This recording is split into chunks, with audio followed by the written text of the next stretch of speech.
A ver, ahí el productor me está diciendo que hables, Alicia, a ver si se te escucha. Buen día, ¿qué tal? ¿Cómo Ay, están? al fin, Ahora ahí sí, entraste, ahí entraste, ahí bienvenidas. entraste. Qué bueno que nos están Qué escuchando. Buenos bueno. días. Buen día, Buen Dina. día. Nos Hola. quedamos acá estirando un poco y ya comenzando con los temas. Bueno, termino la oración y empezamos el debate y la conversación con Alicia. Es una elección la de La Rioja, después vamos a examinar otra porque está la de Misiones también, donde allí el papel principal lo lleva adelante un partido que fundó Rovira, que es el Frente Renovador de la Concordia. No es del Frente Renovador de Massa, es una expresión provincial, más muy adelante en las elecciones. Ahí llevan de candidato a Hugo Pasalacqua.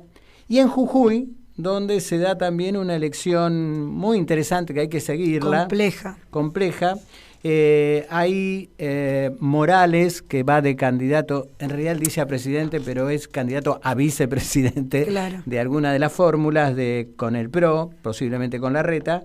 Deja a un miembro de su gabinete, a Carlos Sadir, pero el dato ahí está adelante en las encuestas. Ustedes saben que nosotros no somos muy proclives a las encuestas porque pensamos que las encuestas son parte de la acción política de quien las contrata, y que hay una especie de patria consultora que juega en ese sentido a generar opinión, pero uno puede decir eso. Pero el dato también interesante para seguirlo, que en Jujuy están disputando el segundo lugar en un alrededor de un 15%, Rubén Rivalora, que es del PJ, y Alejandro Vilca, que es del Frente de Izquierda. Sí. Ya habían hecho una importante elección, pero rondar los 15 puntos es un significante. Y ojo también porque en La Rioja también hay una expresión de los compañeros de la izquierda del FIT que está creciendo, también debe tener que ver con el cuadro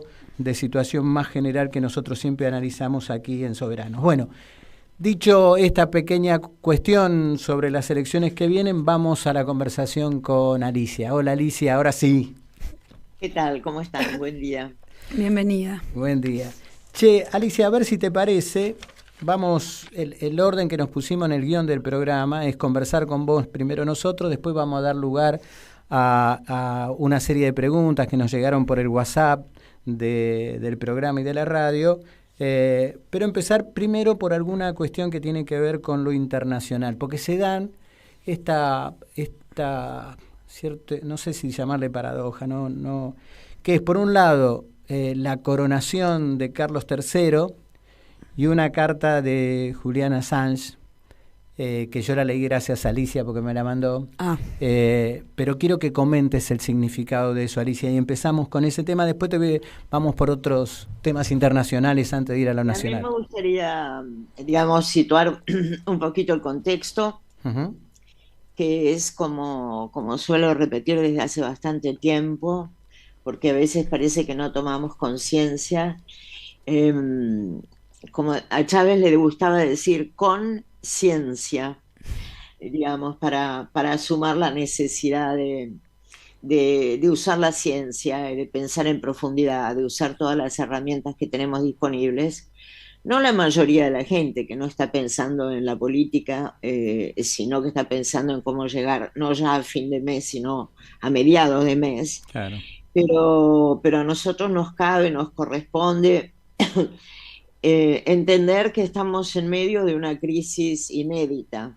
Nunca tuvimos, nunca vivimos, ninguno de nosotros, una concurrencia de crisis de tal intensidad. Me refiero a una crisis económica, crisis de valores, una verdadera crisis civilizatoria, desmoronamiento de las democracias, un crecimiento de la violencia, del fascismo, y también una verdadera emergencia ambiental, porque no es una...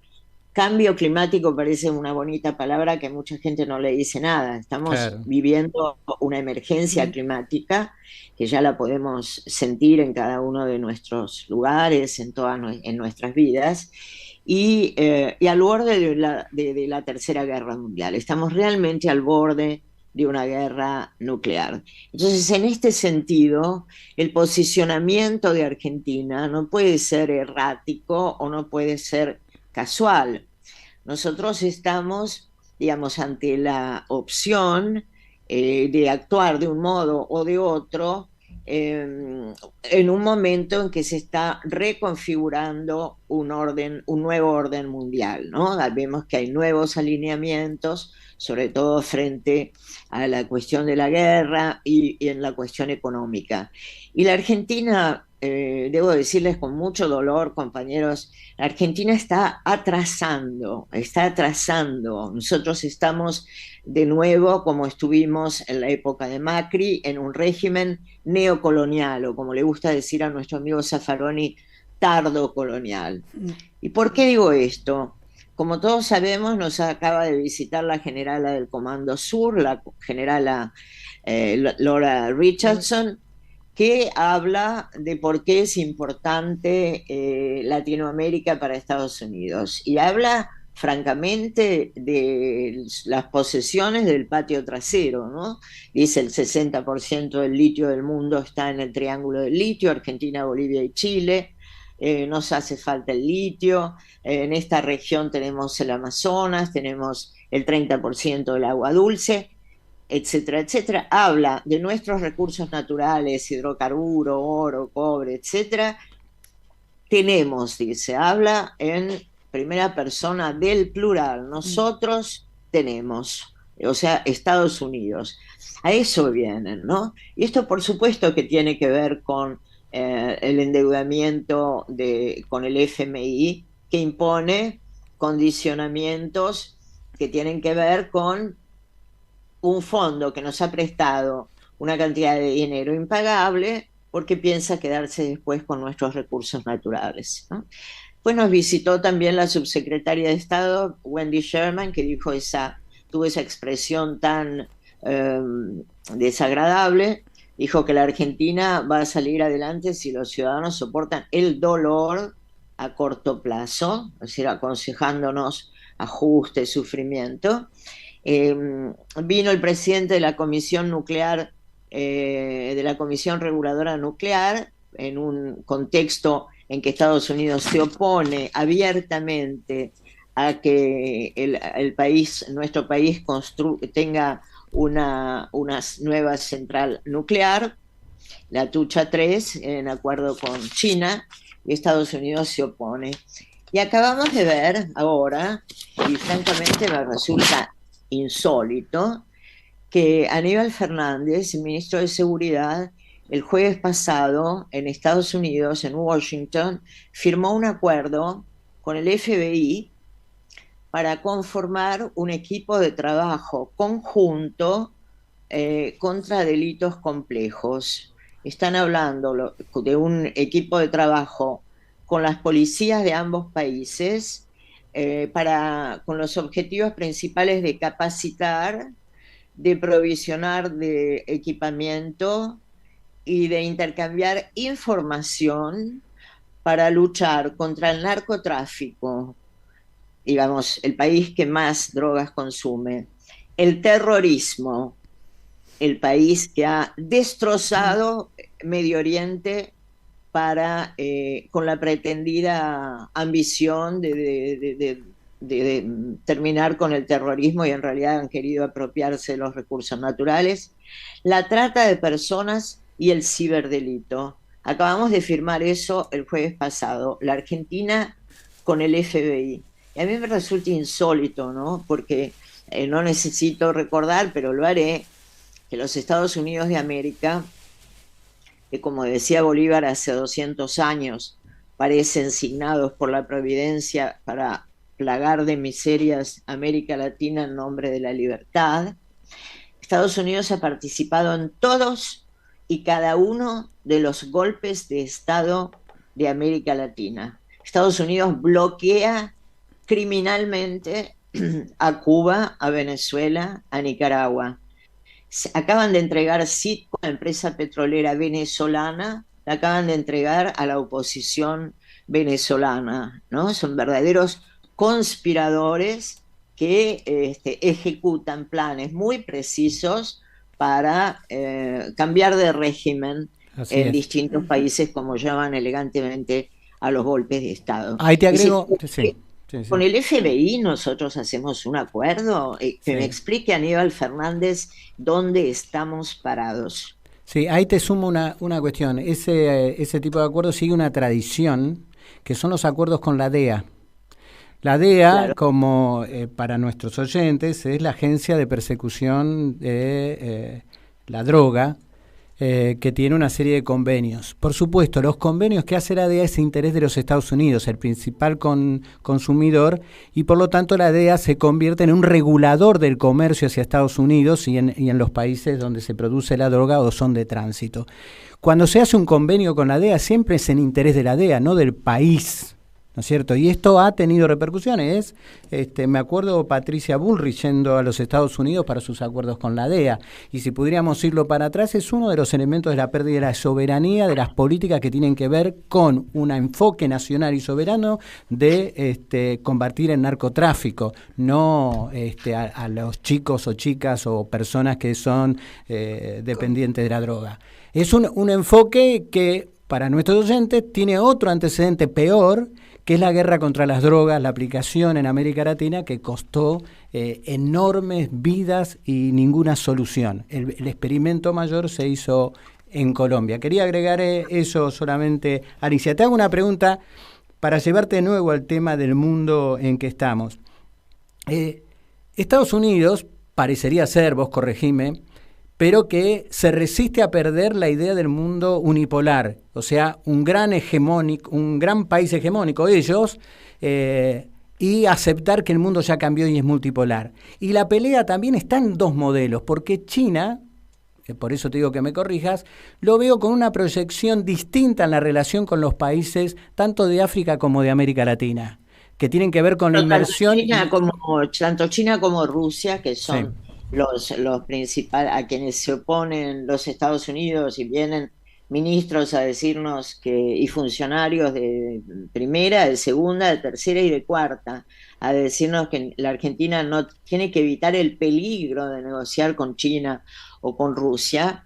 Las relaciones internacionales, las relaciones exteriores, tanto de China como de Rusia, aun cuando cooperen financieramente con determinados proyectos como hacen en muchos países, no tienen injerencia en asuntos políticos, geopolíticos, ni se meten a dar órdenes ni a cogobernar como hace Estados Unidos o como pretende hacer Estados Unidos. Por eso digo que la Argentina está atrasando cuando en lugar de estar cooperando como se hizo en la época de los dos gobiernos Kirchner, con la formación de un bloque, de un poderoso bloque regional, como constituyeron con Chávez, con Lula, con Fidel, con Nicaragua, con Correa, con Evo Morales, etcétera, un poderoso bloque regional, la UNASUR y la Comunidad de Estados Latinoamericanos y Caribeños, que tenga la capacidad de reclamar para sí soberanía política, independencia económica y que pueda negociar con quien se le dé la gana. Lula lo acaba de decir, lo acaba de expresar muy claramente, nadie va a condicionar a Brasil en su relación con China.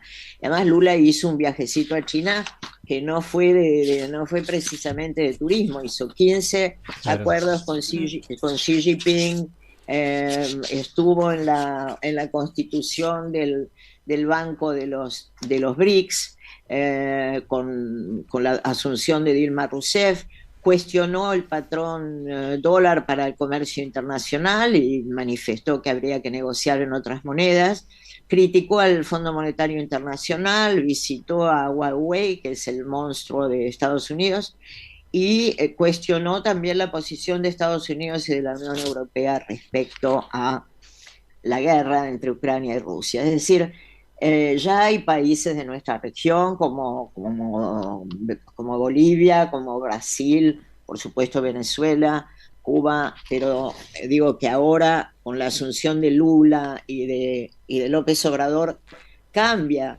la posición de seguimiento de Estados Unidos como hubo en la década pasada con la mayoría de gobiernos neoliberales y son países que de verdad están contribuyendo a un nuevo orden mundial multipolar.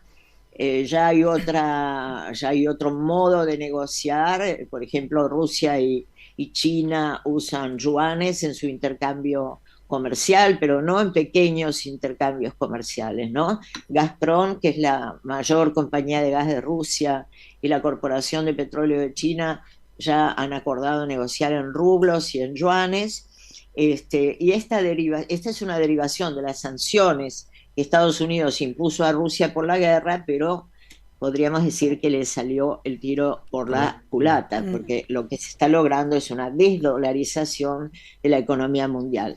En este momento que la Argentina tendría que tener un posicionamiento firme, soberano, de independencia, de neutralidad frente a la guerra, reclamando la paz a ambas partes, pero no metiéndose a favor de Estados Unidos y de la NATO y de la OTAN, sobre todo porque hay que hacer un cálculo simple de conveniencia. Nosotros tenemos una gigantesca base de la OTAN en las Islas Malvinas, ¿no? Que tiene 2.000 efectivos británicos, buques de guerra, aviones de combate, tanques, misiles y un submarino nuclear que tienen como hipótesis de conflicto la Argentina, ¿no? En este contexto donde podríamos estar insertándonos en un nuevo orden mundial, Alberto Fernández, Sergio Massa eligen y por lo visto Aníbal Fernández, eligen el alineamiento automático con los Estados Unidos. Y después, cuando quieras, me refiero a la carta de Assange, porque tiene que ver con un paso más y vamos a la carta de Assange. ¿Qué te pareció la visita de la delegación argentina encabezada por Alberto Fernández a Brasil? ¿Cómo lo analizás eso de estos días? Alberto Fernández lo acompaña la irrelevancia, ¿no? Digamos, y además contagia irrelevancia, ¿no? No creo que haya hecho nada importante más que pedirle o sea, como habla en tono de cancionero estudiantil, pedirle ayuda a Lula, es decir, Lula dice que el femenino tiene que estrangular a la Argentina, lo dice al lado de Alberto Fernández, que no dice nada. Es decir, me parece completamente irrelevante, sobre todo porque estamos en posiciones muy diferentes respecto al orden mundial, ¿no? Brasil ha decidido independencia, soberanía y progreso social.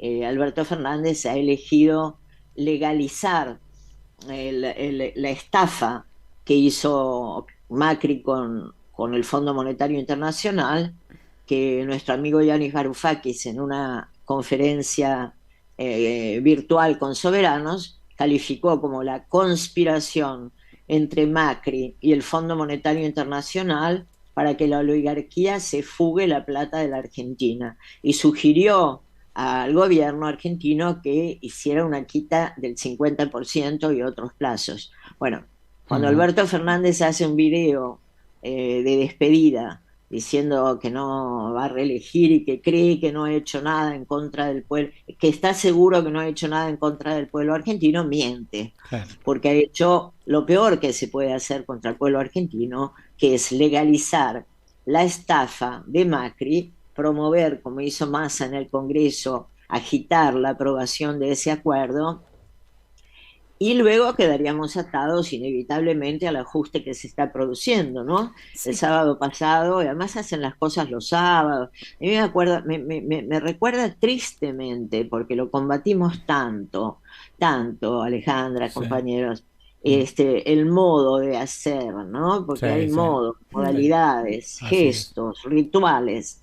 El modo de hacer un sábado un boletín oficial donde aumentaba el 30% el gas, ¿no? Sí. Es decir, que y seguramente este fin de semana nos encajarán el aumento de la energía, con los cuales los amigos Vila Manzano, amigos personales y políticos de Massa, van a estar muy contentos. Pero ¿quién logra? Yo siempre creo que estos funcionarios que toman estas medidas tendrían que estar obligados por ley o por costumbre a vivir un mes con la mínima de los jubilados, que vivan un mes con 59.000 pesos y que vean cómo pagan los tarifazos que están haciendo, Sí, el claro. precio de la lechuga, en fin, cómo viven, cómo hacen para vivir. Sí. Ahora, perdón, ¿no? Pero digo, lo indignante de todo no es solamente que vivimos en este momento el ajuste, digo, y la gobernación del Fondo Monetario Internacional, sino que de alguna manera nos ata a futuro en nuestro posicionamiento como país y encima bajo un imperio que está cayendo, digamos. O sea, es la peor posición que estamos tomando desde la Argentina. Sí, porque además es sabido que cuando los imperios caen, caen con ferocidad, no Sí. caen, Claro. no caen Son tranquilamente, agresivos, claro. se vuelven más feroces, ¿no?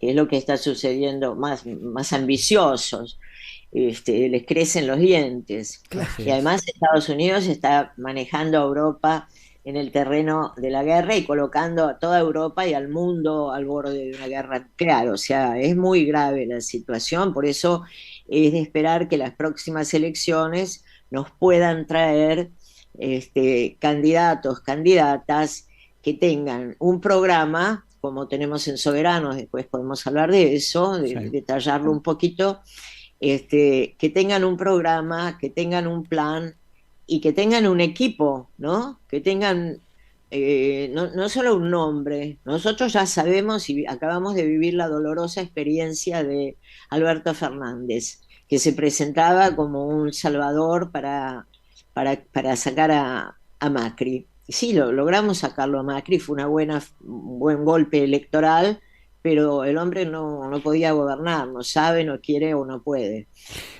Alicia, te hago una pregunta, pero la vas a responder después de la música que vamos a poner un poquitito. Pero el tema es para darte pie a lo de Julian Assange. En mi seguimiento de los temas de la guerra en Ucrania, o mejor dicho, la guerra de la OTAN contra Rusia, hay un tema que me parece que se está extendiendo mucho, que es hay mucha censura en Europa a toda voz alternativa de examen. Por supuesto, yo sigo muchos portales que fueron cerrados o son cerrados cotidianamente porque son voces alternativas. Como acá, descalificación a periodistas. Y un tema muy fuerte que es ya hace tiempo, todo lo que ha vivido Julian Assange en cuanto a la pelea porque el mundo y los pueblos tengan la información necesaria sobre lo que pasa puertas adentro del imperio.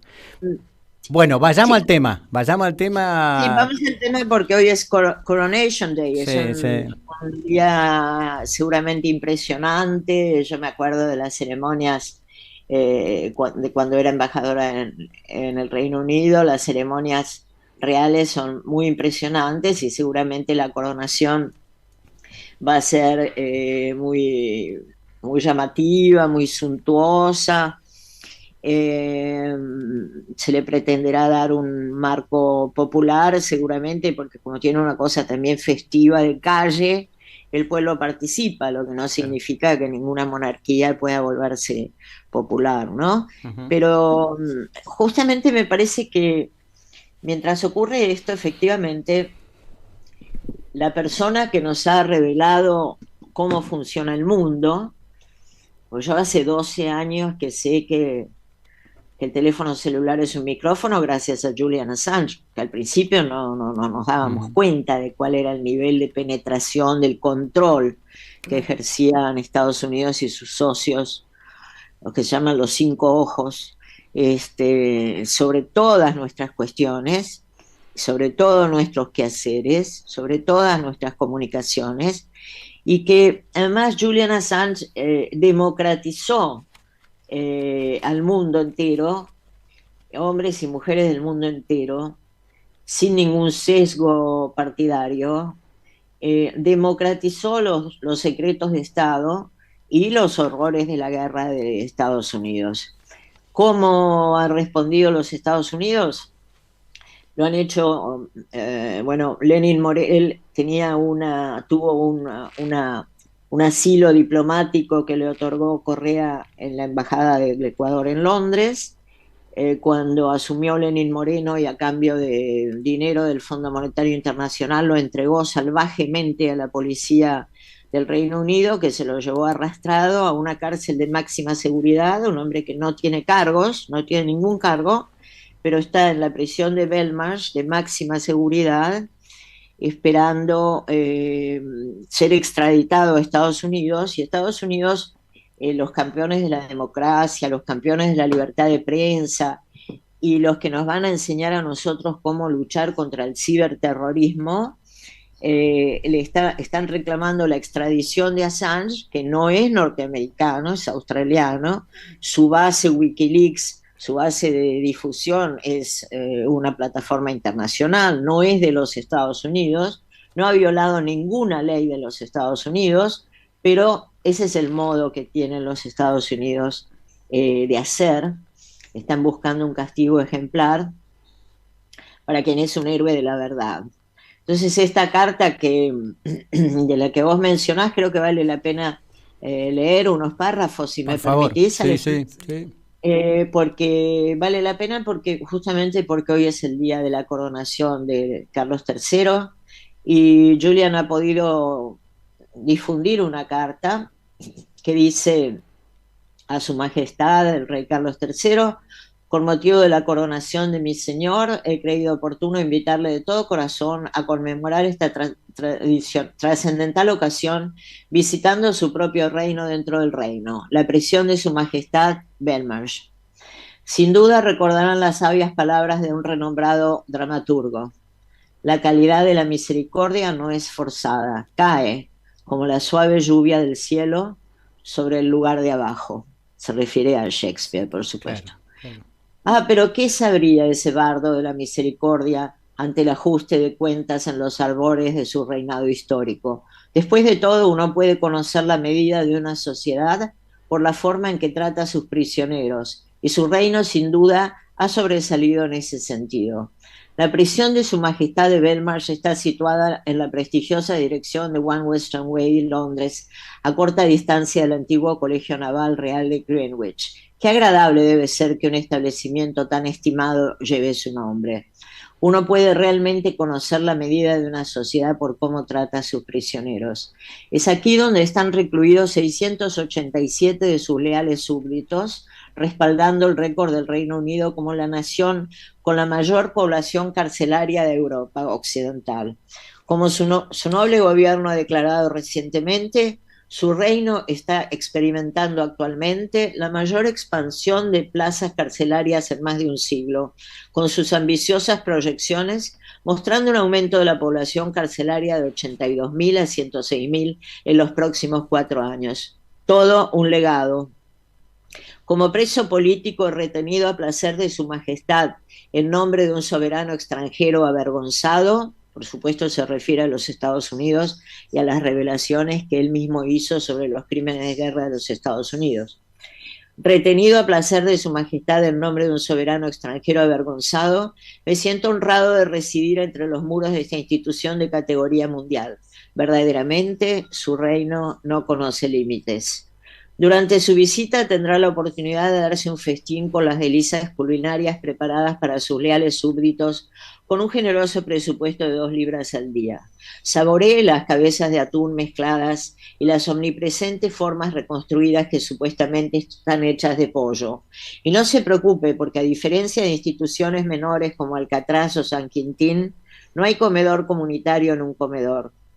En Belmarsh, los presos cenamos solos en sus celdas, lo que garantiza la máxima... Me está llamando Estela Caloni y no me deja leer. Lo que me garantiza la máxima intimidad con su comida.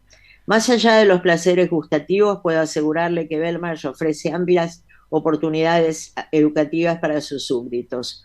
Como dice el proverbio 22:6, instruye al niño en su camino y cuando sea viejo no se apartará de él. Observe las colas que se forman en el botiquín, donde los reclusos recogen sus recetas, no para el uso diario, sino para la experiencia de ampliar horizontes de un gran día afuera, todo a la vez. También tendrá la oportunidad de presentar sus respetos a mi difunto amigo Manuel Santos, un hombre gay que se enfrentaba a la deportación al Brasil de Bolsonaro, que se quitó la vida a solo 8 metros de mi celda utilizando una tosca cuerda fabricada con sus sábanas. Su exquisita voz de tenor, ahora silenciada para siempre. Adéntrese en las profundidades de Belmarsh y encontrará eh, el lugar más aislado entre sus muros, sanidad o healthcare, como lo llaman cariñosamente. Aquí le maravillarán las sensatas normas diseñadas para la seguridad de todos, como la prohibición del ajedrez, mientras se permite el juego de damas mucho menos peligroso. En las profundidades de Healthcare se encuentra el lugar más gloriosamente edificado de todo Belmarsh, es más, de todo el Reino Unido, la sublimemente llamada Belmarsh End of Life Suite. Escuche con atención y podrá oír los gritos de los presos. Hermano, voy a morir aquí. Un testimonio de la calidad de vida y de la muerte dentro de su prisión. Pero no tema, porque hay belleza entre estos muros. Deleítese con los pintorescos cuervos que andan en la alambrada y con los cientos de ratas hambrientas que viven en Belmarsh. Y si viene en primavera, podrá ver los patitos que ponen los ánades reales en el recinto de la prisión. Pero no se demore, porque las voraces ratas se aseguran que sus vidas sean efímeras. Le imploro, Rey Carlos, que visite su prisión de Belmarsh.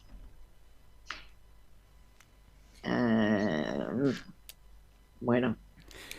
Bueno, ese es brillante escribiendo además, y sí, la ironía que tiene es... Yo un comentario para nuestra... A mí en mi vida tuve como... Acá tengo el final. Dale. Le imploro, Rey Carlos, que visite la prisión de su majestad de Belmarsh, pues es un honor digno de un rey. Al embarcarse en su reinado, que siempre recuerde las palabras de la Biblia del rey James. Bienaventurados los misericordiosos, porque ellos alcanzarán la misericordia. Y que la misericordia sea la luz que guíe su reino, tanto dentro como fuera de los muros de Belmarsh. Su más devoto súbdito, Julian Assange. Esta carta es muy impresionante, porque de verdad, Julian, yo lo quiero mucho, somos muy amigos. Hace mucho que no lo veo porque no se permiten las visitas en la prisión de Belmarsh. Está encerrado en una prisión de alta seguridad como si fuera un criminal. Y todos los criminales que él ha denunciado están libres.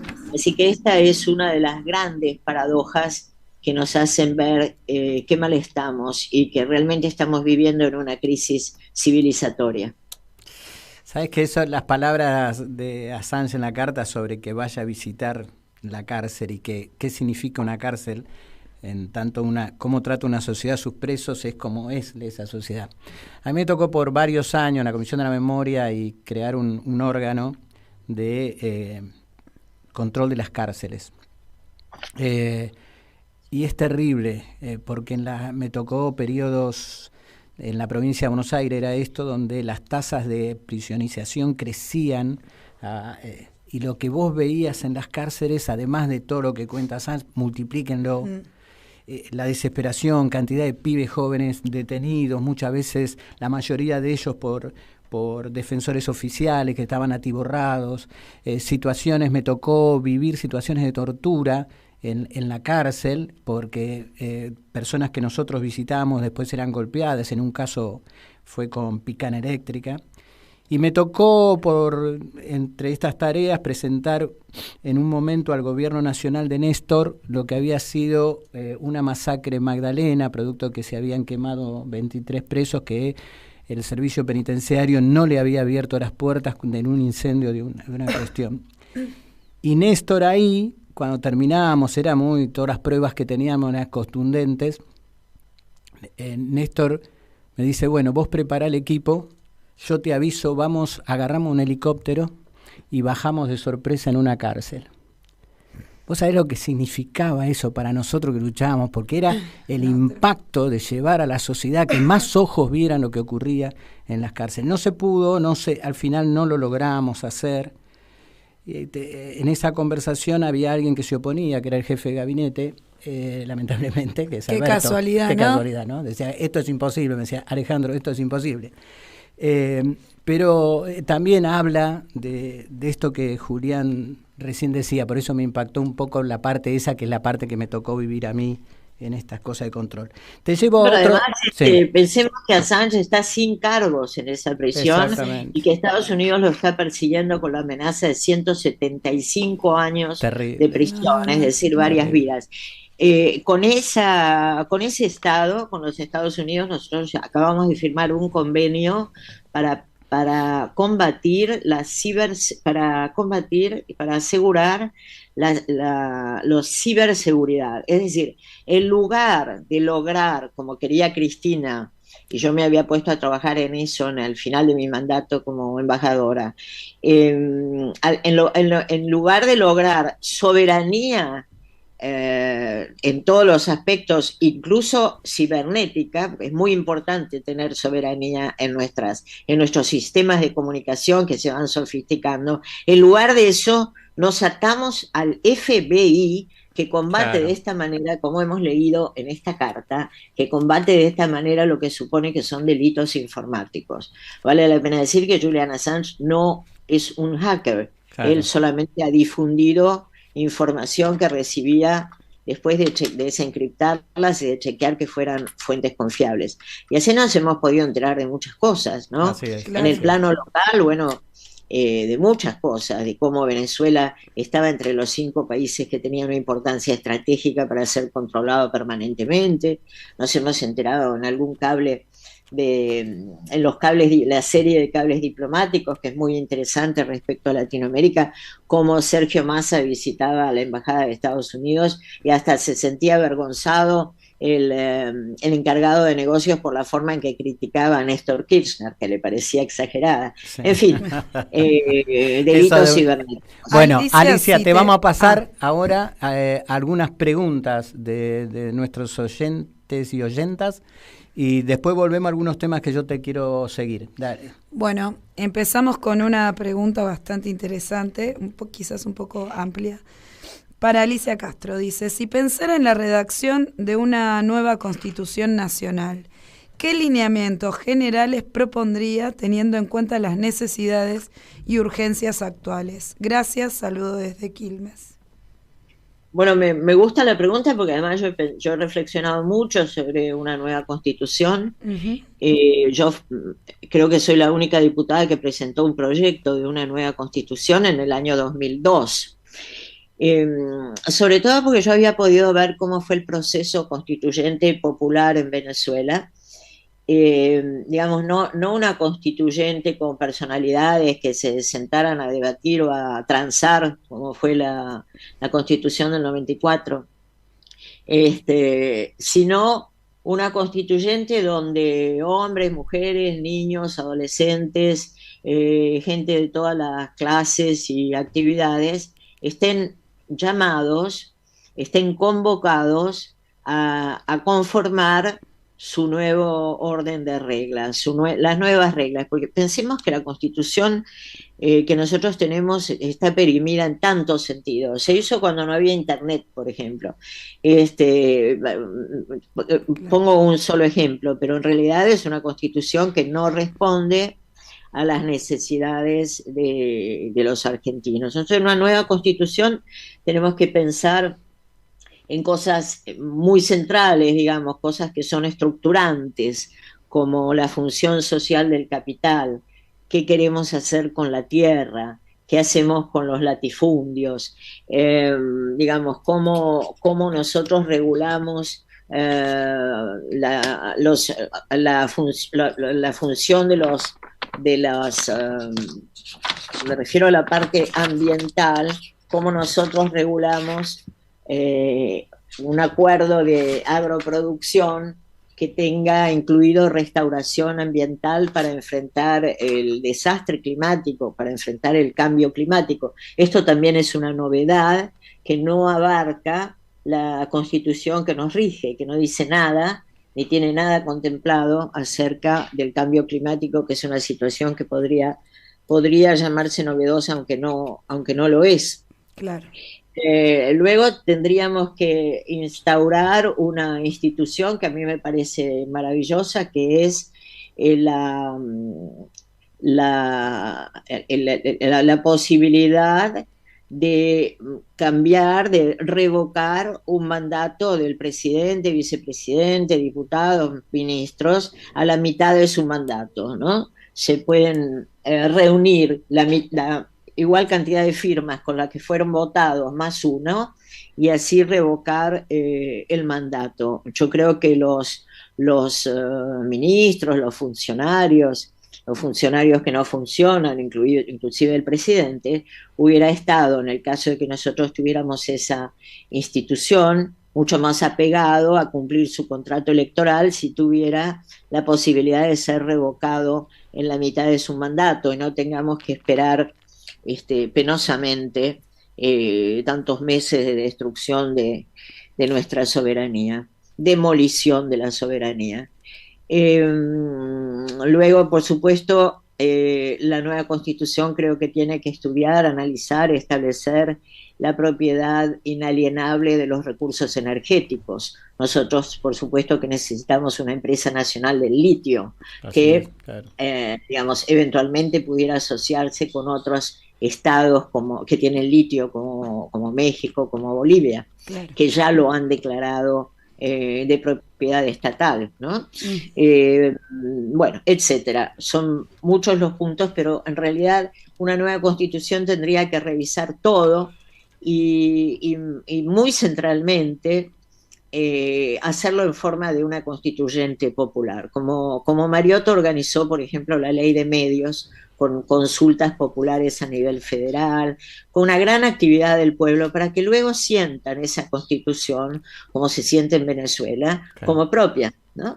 Claro. Yo creía que había sido un invento genial de Chávez esa Constitución de bolsillo, que en realidad cada venezolano y venezolana, por lo menos cuando yo estuve allí como embajadora, la llevaba consigo en el bolsillo, en la cartera, pero luego en un anticuario de libros de San Telmo, que yo quiero mucho, encontré una versión de la Constitución del 49 hecha en formato de bolsillo, o sea que ya lo habíamos pensado nosotros. Sí, me la mostraste una vez. Sí.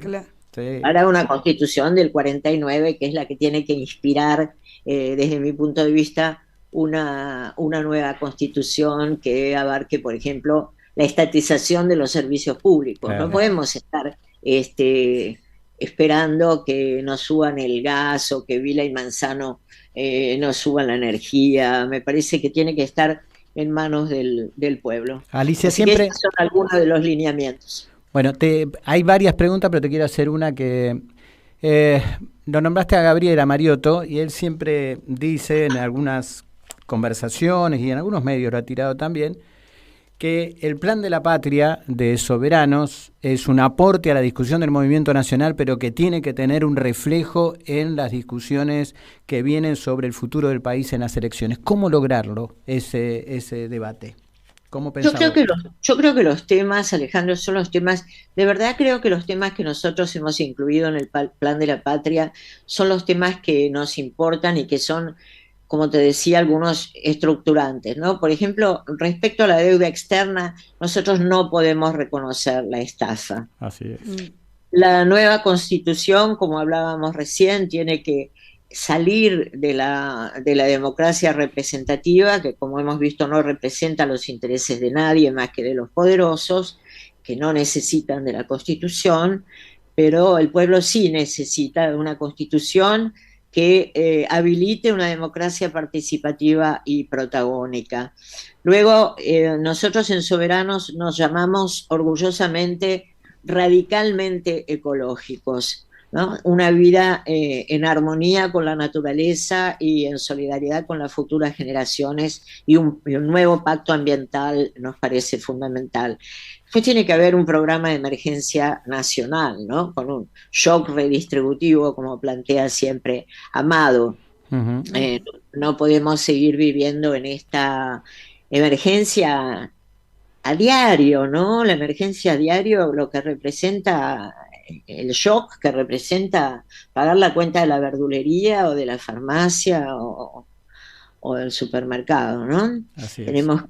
Tenemos que recuperar el valor, tenemos que recuperar la capacidad de compra, el poder de compra de los salarios y de los saberes jubilatorios. es urgente hacer una reforma impositiva para que paguen más los que más tienen. Tanto se queja el presidente de que ha sido una víctima casi personal de la pandemia. No, digamos, independientemente de que yo critico, creo que hizo bien al principio, pero luego no trató la pandemia con la rigurosidad que debía buscarse una eliminación del virus. Pero de cualquier manera, ¿por qué se queja tanto de la pandemia en vez de haber hecho pagar impuestos especiales como se hizo tomando una idea de la Segunda Guerra Mundial?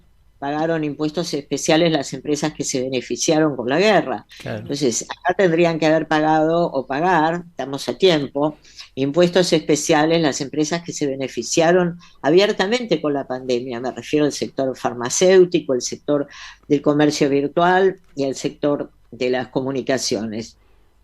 Luego hay nuevos desafíos para el trabajo y en esto Dina seguramente tiene varias cosas que decir, digamos. Nosotros creemos que hay que acortar al revés de lo que piensan los lineamientos, de lo que establecen los lineamientos del Fondo Monetario. Creemos que hay que trabajar menos para que trabajen todos, hay que acortar la jornada laboral y la edad jubilatoria. Hay que hacer una reforma del sistema judicial, poner la justicia al servicio del pueblo. Hay que reflotar la ley de medios de Mariotto, que la suspendió con un decreto Macri, y Alberto lo dejó ahí nomás. Claro. Alicia, te hacemos otras preguntas, Alicia, porque hay varias y después nos van a quedar. Así no se ofenden los oyentes. Dice, ¿cuál es la probabilidad de que, siendo Cristina candidata, sea tenido en cuenta el plan de la patria que impulsa Soberanes? Bueno, esa es una pregunta que no me corresponde a mí, le corresponde a Cristina, ¿no? Tal cual, coincido. Hay que preguntarle cuál es la posibilidad de que ojalá sea Cristina candidata, porque creo que sin duda es quien más popularidad tiene y quien ha dado muestras de hacer un buen gobierno cuando estaba como presidenta y cuando era Néstor presidente. En ese caso conoce la propuesta y sería cuestión de discutirla. Bien. Dice otro mensaje. Hola, buen día, Pedro de Formosa. Consulta para Alicia Castro. Si puede hablar sobre los planes del hegemón actual para esta región litoral y Paraguay y establecer los puntos de conflicto que habrá con los planes de los asiáticos en el mediano y largo plazo. Saludos a la compañera. Su visión nos aclara muchos claroscuros. Tiene el mismo don de Cristina. Espero verla en un puesto más relevante en el futuro inmediato. Saludos desde este joven estado subtropical. Un abrazo. Ay, qué lindo. Bueno, creo le agradezco mucho al compañero de Paraguay. Creo que nos hemos referido al principio del programa sobre lo que significaban los peligros del hegemón, digamos, de los Estados Unidos, que evidentemente viabiliza a través del Fondo Monetario Internacional sus propuestas y ambiciones políticas y geopolíticas, ¿no? Es la excusa que le da pie a una especie de cogobierno como el que estamos sufriendo. Esto no lo digo ahora, ¿no? Ustedes son muy jóvenes, pero seguramente me vieron, o escucharon o me vieron desplegar la bandera de Estados Unidos. Claro que sí. En la Cámara. Te vimos por YouTube, Alicia. Qué buena canciller que hubiera sido. Hermoso. Cuando era diputada hace 20 años, digamos, o sea, oponiéndome como diputada a un cambio de legislación que pretendía el Fondo Monetario Internacional. Y ahí hablé de los imperialismos y cité a Evita, que Evita era profunda, evidentemente era una revolucionaria, era profundamente anticapitalista y profundamente antiimperialista. Yo la verdad que veo tantos funcionarios y tantos actos berretas con la gente, con la foto de Evita, hablando, digamos, hablando bien del capitalismo y actuando a favor de los Estados Unidos, y digo, pero ¿de qué Evita están hablando, no? Sí, como los actos que iniciaron los albertistas ahora con una serie de lapsus, ¿no? O sea, Victoria Tolosa citando a Evita, llevarán mi nombre como bandera a la victoria, pero la verdad, señora, un poco hay que medir las distancias, ¿no? Tal Y cual. luego Cafiero cantando a pesar de los bombos, o sea, nunca estuvo seguramente en una movilización donde se cantara esa canción de la juventud peronista, a pesar de las bombas, de los desaparecidos, de los No, compañeros pero muertos. aparte un furcio Es decir, grave. No. hay como una especie de política ficción, hay Mm. una política ficción. Empieza la ficción, a un punto de ficción, es Alberto Fernández presidiendo el Partido Justicialista. Tal cual. Alberto Fernández sigue en la boleta de Caballos. Y te digo una cosa, ya que nombraste a Tolosa Paz.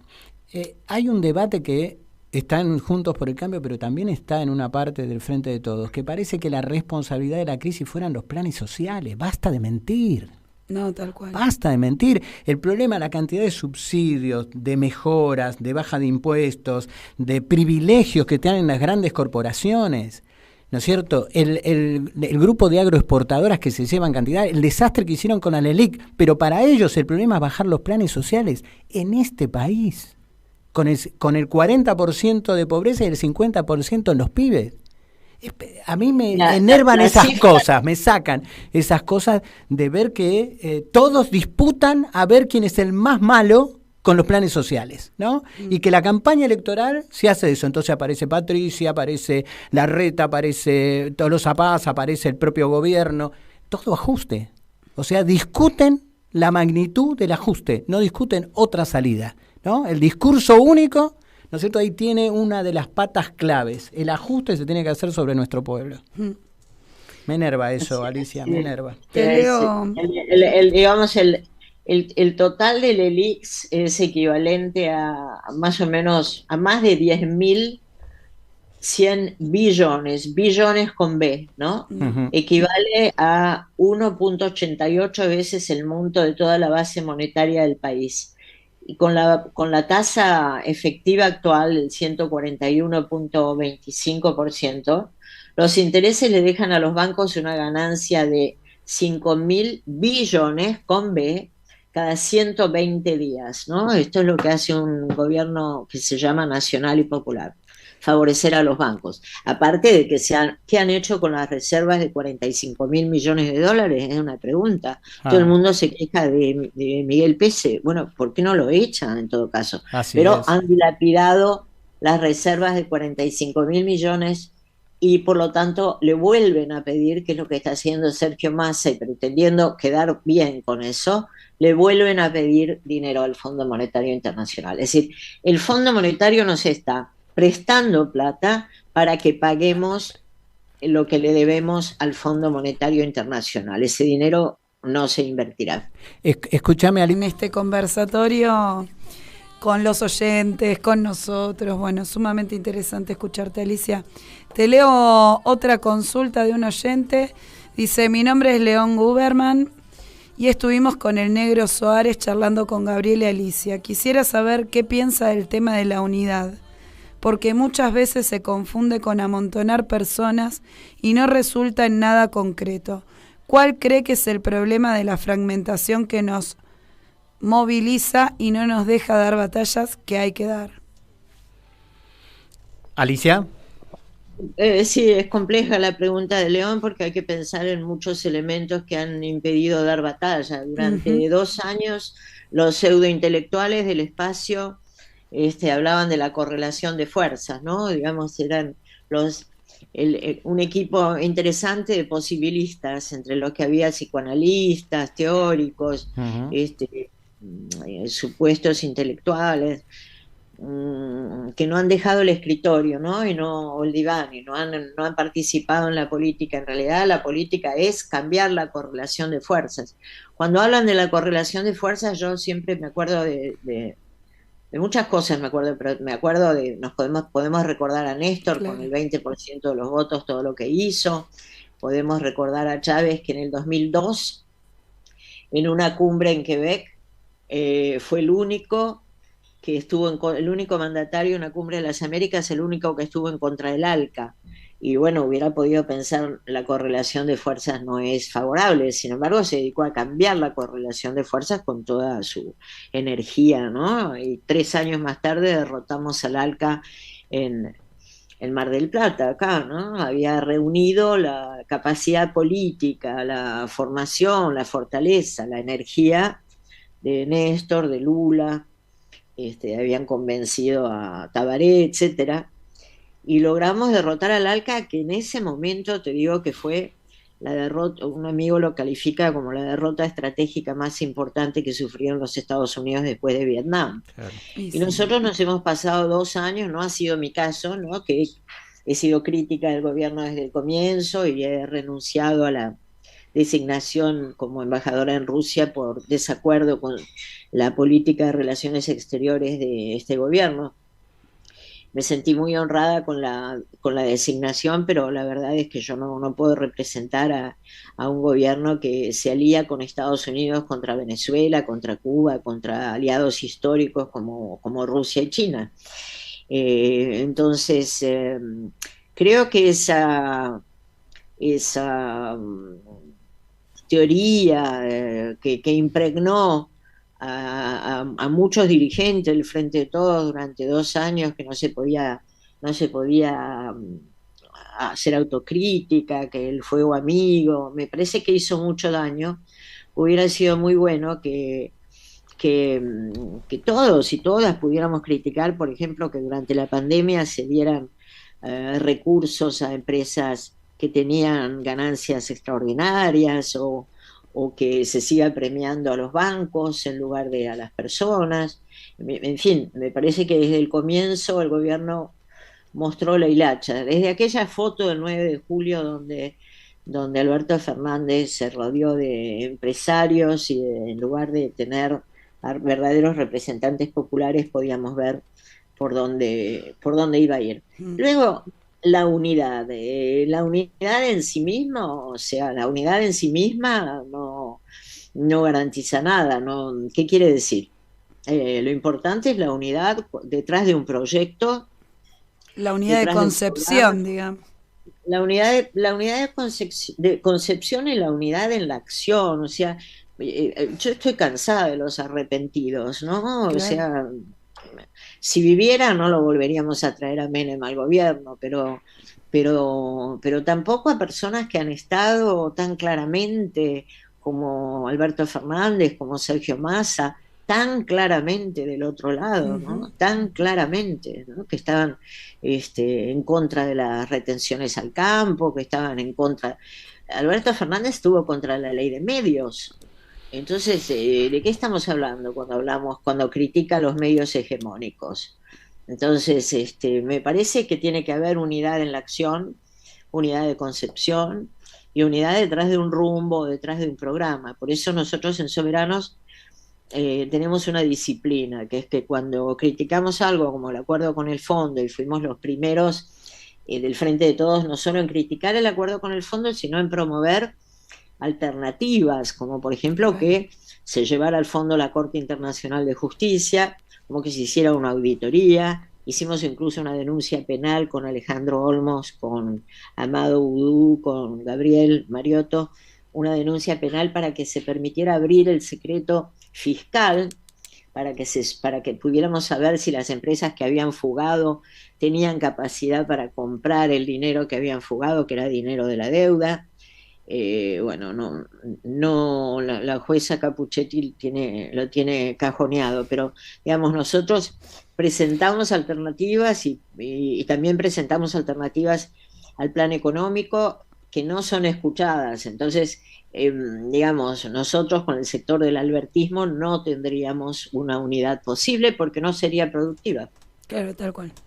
Bueno, te leo otra. Sí. Dice, bueno, teniendo la oportunidad ante Alicia, esta gran mujer, ejemplo de coherencia y compromiso, que ha ejercido honorablemente tanto la representación popular desde el Congreso como a nuestro país en el plano internacional, siendo embajadora, quiero preguntarle, ¿cómo haría para llevar adelante este proyecto emancipador con el Poder Judicial en contra, más los mentimedios y el poder económico y concentrado. Dicen, entre paréntesis, si puede responder bien, si no puede por una cuestión estratégica, lo entendería perfectamente, y continúa.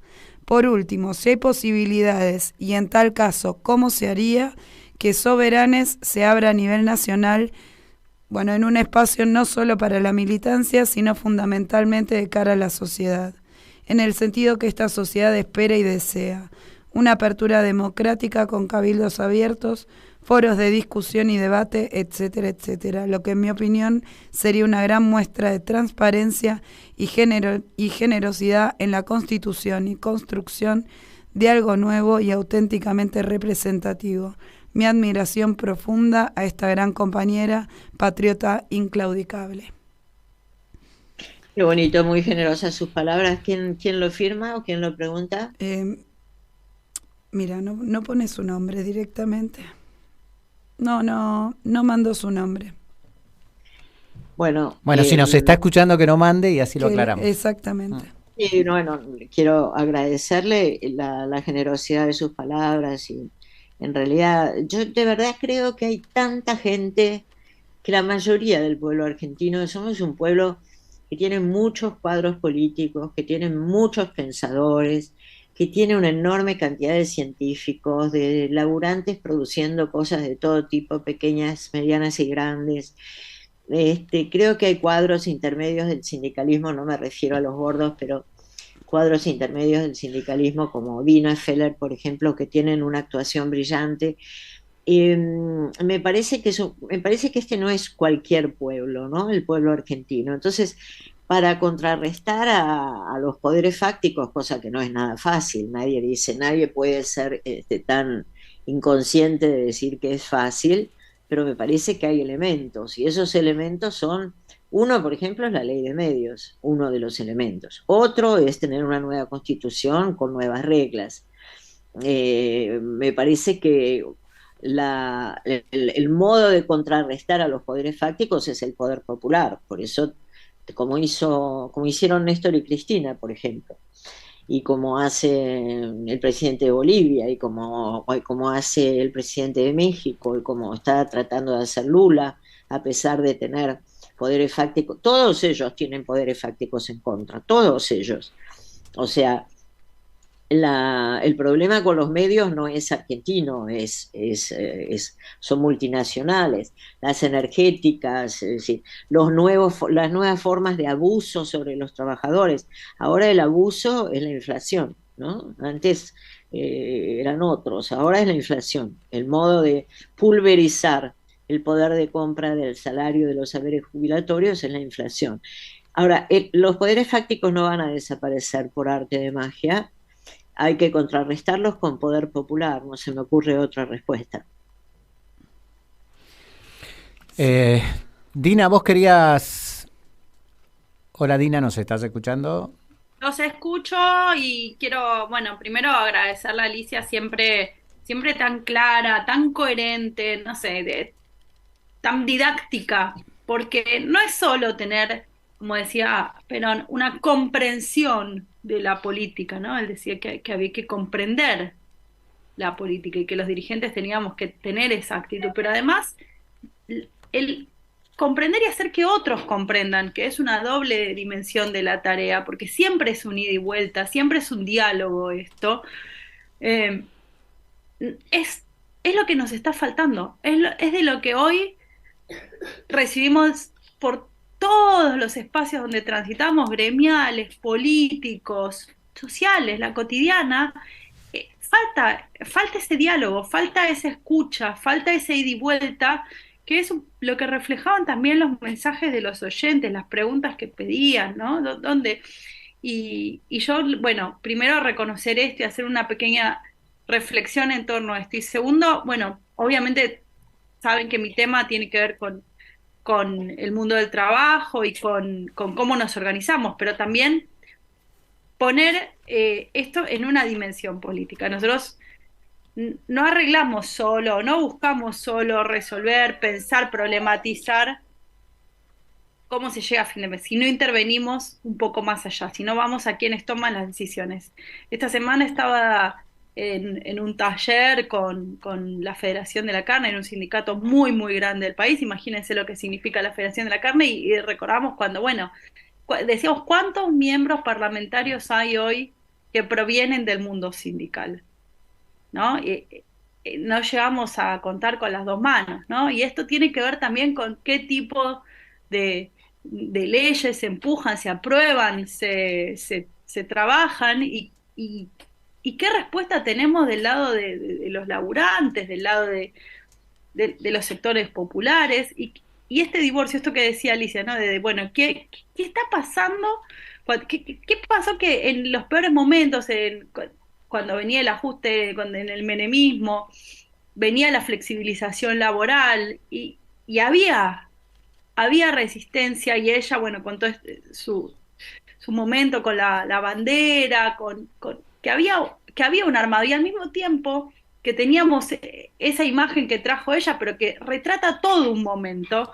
Yo quería traer, hoy se está postulando, este fin de semana va a una elección, lo dijo Ale en el principio, Gerardo Morales.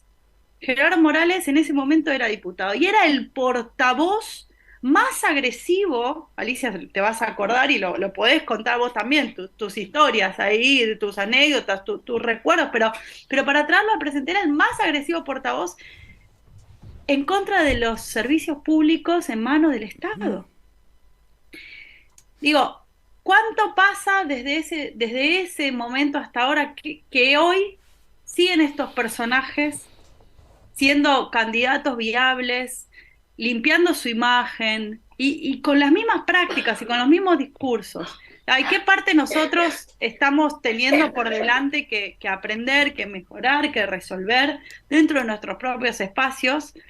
Y es un camino para adelante, muy, muy, muy largo, pero que no podemos abandonar, porque estos personajes se siguen reciclando, apareciendo, traen nuevos personajes, y nosotros es como si perdiéramos la memoria de estas historias recientes que no tienen ni 30 años, pero que vuelven una vez más a interpelarnos. ¿Saben? Les quiero, porque nos tenemos que ir redondeando ya por los horarios, pero una última reflexión que quiero hacer, por lo menos de mi parte, tomando en cuenta algunas de las preguntas que hicieron nuestros oyentes y oyentas. Hay un problema en el tema de la correlación de fuerza, que ya lo explicó con toda claridad Alicia.